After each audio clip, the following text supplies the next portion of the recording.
It's not just new games that are coming to Essen Spiel, there's also expansions for the games that we know and love. So today we're talking about the top 10 expansions that we're looking forward to most at Essen 2024.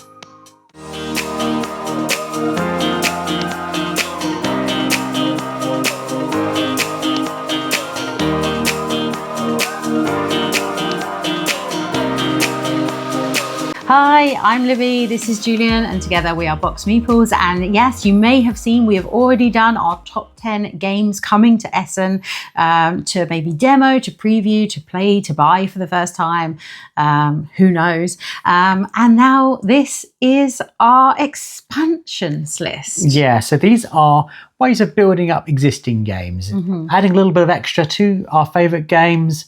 And maybe, mixing up the rules, maybe introducing new concepts, or maybe just adding more to what's already there. Yeah. So using the Tabletop Together tool again, we've been able to list all of the expansions that are going to be at Essen, and we've whittled those down to the 10 that we are most excited for. Yeah, let's get into the list.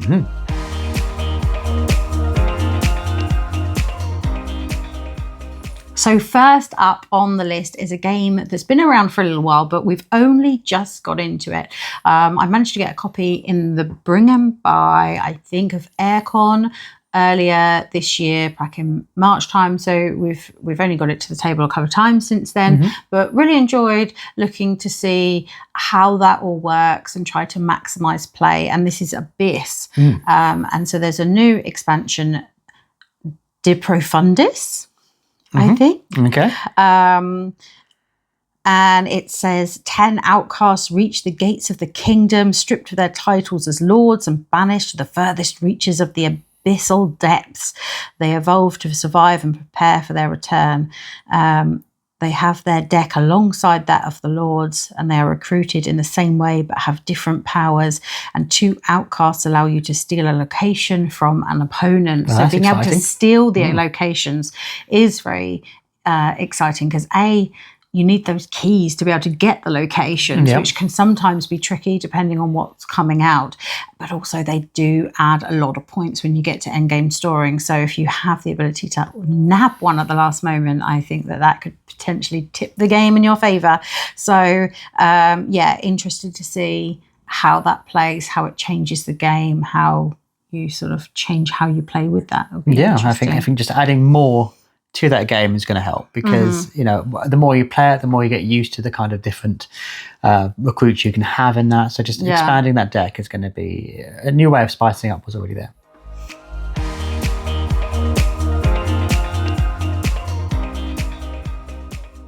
About this time last year, we started getting really excited about Apiary, and it's been a Stonemaier game we've played an awful lot.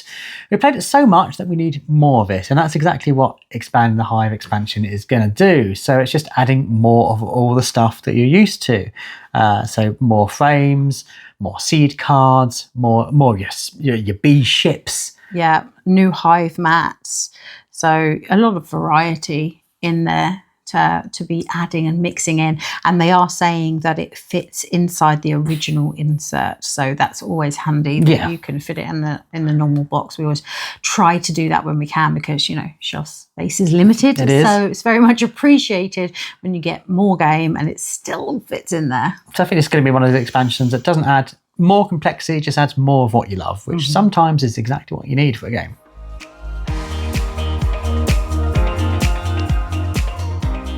And that's exactly what the next one on this list does. This is an Arc Nova map. They often have queues around the block, people queuing up in different languages. I mean, last year I picked up some maps. Make sure you have cash, because that was... Yeah, you queue twice. It was a full-on nightmare trying to pick up the maps. And this is, it's just going to add that little bit of variety to Arc Nova. But, we're getting completionists on that game now, so we want to have all the maps. We'll try and get that early one morning, because they do sell out. And we'll make sure we've got our Euros with us for that one, I think. But Arc Nova is a fantastic game, and we've been sort of discovering marine worlds. And so it'd be nice to have more maps. I think the maps are good because, they don't add extra rules, or sometimes they do, have unique quirks, but they do change the way you have to think about setting out your zoo, because you've got certain objectives you need to meet.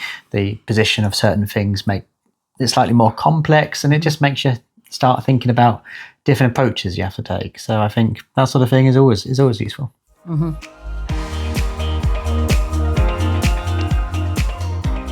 Now, we were fools. We didn't get on board the Kickstarter early enough for Let's Go to Japan.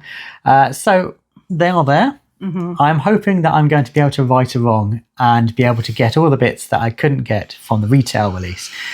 So the day trip expansion is listed on the Tabletop Together tool. So I'm hoping that I can get that just to expand our copy of Let's Go to Japan a little bit more. It's not a huge expansion, because obviously it was just added to the Kickstarter, but it's enough to keep things fresh and keep things different and add some slightly different mechanics to it.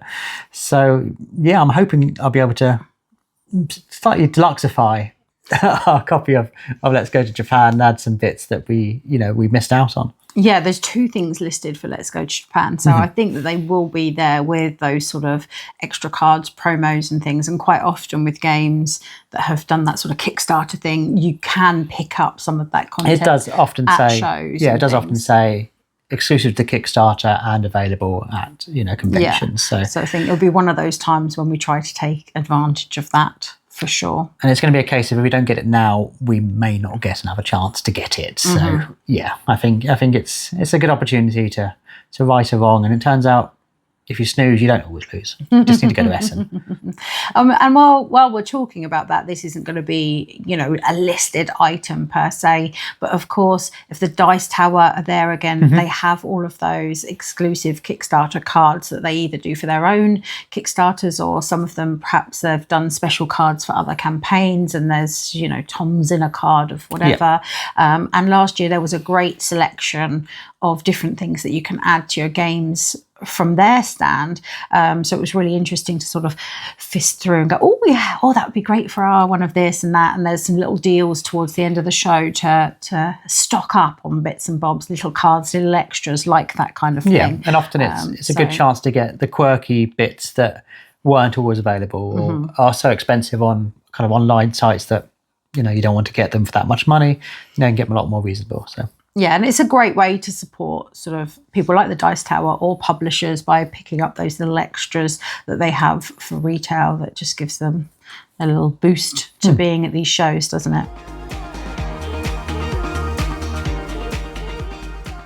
Next up for me is one from Ryder Games, but it's not detective or hostage negotiator, which you've been buying. We have everything we have. Yeah, someone's been on buying frenzy lately for those. This is one of the final girl ones, and obviously, if you've seen my top 10, I'm starting to get in that festive mood with that Norwegian Christmas game that I'm looking forward to, and this one is the North Pole expansion. So why not add more Christmassy games to our final go and mean that we can play it? Good excuse to get out at Christmas as well. We talked a lot about our love for the Ryder games, and in terms of promos, I'm hoping we get a chance to get the Paula and the Jamie final girls. Because I know at Gen Con they had like an exclusive version of Jamie with a different top on, so maybe there might be something special at Essen to get as well. Yeah, let's see. But we'll certainly be having a check round, making sure you have got every tiny little thing for the other games. Yeah. Yes.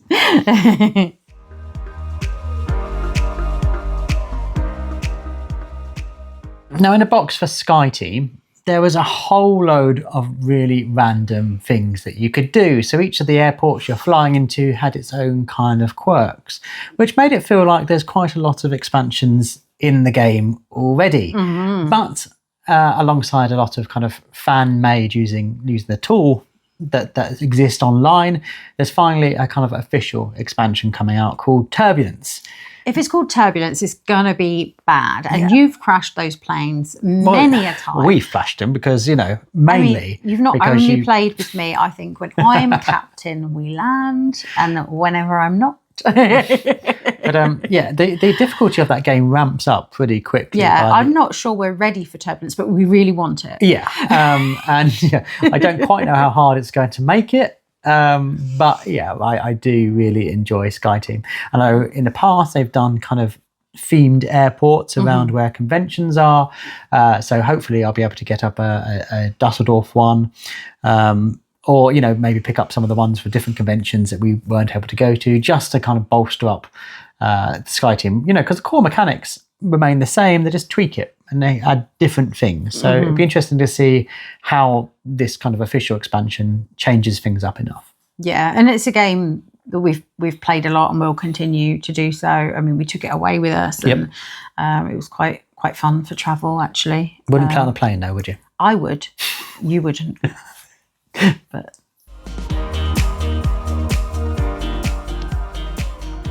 Planet Unknown has the Supermoon expansion. Now, this is a game that we really, really enjoy. You've got that polyomino tile placing, but you've also got that fun of the going up the tracks, the putting your rover out, sending it out, pushing it along, and you're hiking up your abilities. You can manage to climb over those tracks, and of course, it's got the Lazy Susan. But I do actually like what that does in terms of where your player position is around it and what you're going to have to choose from in terms of what you're in front of and things like that. And it looks like Supermoon's adding like a whole nother section. There's been a load of meteorites, and you've also got a moon. So you can be placing on the moon. Your rover can even go to the moon by the sounds of things. Or you can be doing your planet. So I think you're trying to build up to create a habitable planet for people, but you've got this supermoon that's helping you with these meteorites and sort of salvaging stuff as well. So you're able to pick up pieces of salvage, and then at some point you can place two sections of that instead of another polyomino item from the Lazy Susan, which might help you fill up some gaps and things, because I think you can place them either together or apart. So in terms of filling up those rows and lines and things, that could be really handy and change how you're playing the game. So you're really interested to see what extra that adds and what other layer is, because there's already so many planets in there. There's a range of planets you can choose from, and each has kind of its own quirks. I do find Planet Unknown more kind of accessible. It's an easier game to play. So if this adds a little bit of complexity to it, that actually might shift it up to kind of the level we normally play at between us. And I think it does play very differently at 2. So adding some complexity to a kind of 2-player version of it will be fantastic. Because, I mean, one of the beauties of the game is it does play right through to 6, and it is that kind of, it's got the simplicity of a polyomino, but it's because it adds the tracks, it's like next level. Yeah. But this will hopefully hike it up to sort of 3rd level, which will be really nice. Yeah. So excited to see that. Same playtime, 65 to 80 minutes, suppose, depending on the player count. So yeah, I think a nice length of game for us. Yeah. But it's one that we love and we would very much enjoy adding more to. Mm.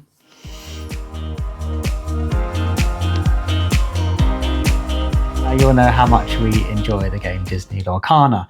And at every convention that I've ever seen, Lorcana is always packed. And Ravensburger have got a dedicated Lorcana stand this year, and I'm pretty sure that they are going to be showing the 6th chapter, the Azurite Sea, which is going to be adding one of my favourite Disney properties from my childhood, Chippendale Rescue Rangers, right into the mix there. So combining that with the DuckTales, you've got a lot of kind of Saturday morning TV style decks you could be doing there, and also introducing Baymax and characters like that. Yeah, I'm excited for that.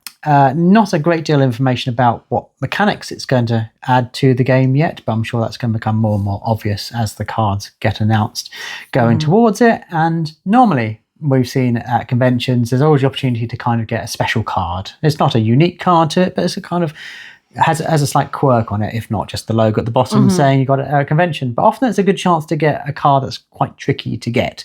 So is it worth queuing up for lots and lots of hours? Probably not. But if there's the opportunity to pick it up, I would like to. But I'd like to see what's there. Yeah, I think that from what we've seen at Gen Con, either they managed the queues a lot better or they just didn't have it was very popular, but didn't have that rush of the year before. I mean, I remember last year at Essen, they were queuing snake style out in one of the empty halls, which backed on to where the Lorcana stand was.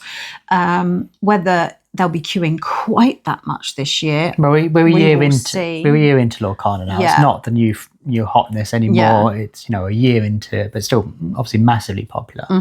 But yeah, and let's see where these sort of chapters are lending to next, how the story is progressing. I'm sure there'll at least be some, a glass case full of the new set, even if they aren't playing them out at that point. We will see, but that'll be very interesting. And while we're at Ravensburger, I get a chance to look into all of the kind of Villainous expansions. So we'll be able to look at the Star Wars Darth Maul expansion as well while we're there, and maybe see what's on the horizon for Disney Villainous. So that'd be exciting too. So last up on this list of 10 expansions from Essen is one from Devir, and I think it's on everyone's lips. And I will disclaimer first, I do work for Thames and Cosmos here in the UK. We do distribute the Devir games, but I mean, we love White Castle. We have it on our shelves. We talk a lot about how much we enjoy Japanese themed games and how much we enjoy worker placement games. And this is it's such a tight, great game with those 9 turns. But Matcha expansion is going to add more turns, 1 extra turn every round. We're going to get the geishas there. We're going to be doing some tea ceremonies. Can't wait to see how much that adds to this game. We really love how it feels like a big, heavy game, but you can actually play a game between you on a busy weeknight, 30, 45 minutes. We can get the whole game done. But it has complex decisions that have knock-on effects, and you need to chain those together to get the best results. But bear in mind how few turns you take in the base game. You do kind of rocket through it, but every decision is kind of absolutely key. And I love how you do get to, right, I'm going to do this, which will allow me to do this. And because I've done that, I can do this. And that's got that symbol on. So I'm also able to put out this other gardener or this other thing. You can really chain your actions and have epic turns in this game. And if that continues with Matcha expansion, beyond excited. While we're at Devir, let's see if we can get the Jackie Fox character for Rock Hard 1977 as well, which had been given away at conventions. They totally owned Gen Con. That was all about what Devir were doing. So maybe we'll be able to pick up some kind of mini promo expansions. Yeah, I mean, we already have the promo for Cities, but I wonder what else they've got. And a game that we didn't talk about in our top 10s because I was sort of avoiding work ones is Datoshi, which is releasing, and I think that it will be the first time we get to see it. So excited for that. Another one from that Bitoku Kamichi saga, which is a saga of games that we love. So there's lots to be seeing at the Essen stand, not just the Matcha expansion. So that's been our 10 expansions that we're most looking forward to seeing and picking up probably at Essen 2024. But what are you looking forward to the most? Add it in the comments below, but don't add Root, because that's not going to be there. I'm excited for the next Root expansion too, but it's not ready to be shown yet, so we're probably not going to see it. I'll check out Leader Games just in case. Maybe they'll bring something, but we'll see. I'm fully aware there's a Root expansion, but I don't think it's going to be at Essen yet. But yes, do let us know in the comments down below what expansions you'd be looking forward to at Essen. And of course, if you're not yet subscribed to our channel, please do so. And if you're interested in our trip to Essen, what we end up doing, who we end up seeing, then we will be doing some content on Essen. So make sure you're subscribed and ring that bell, and you can follow us on that fun convention journey. But as always, thanks so much for watching. Bye.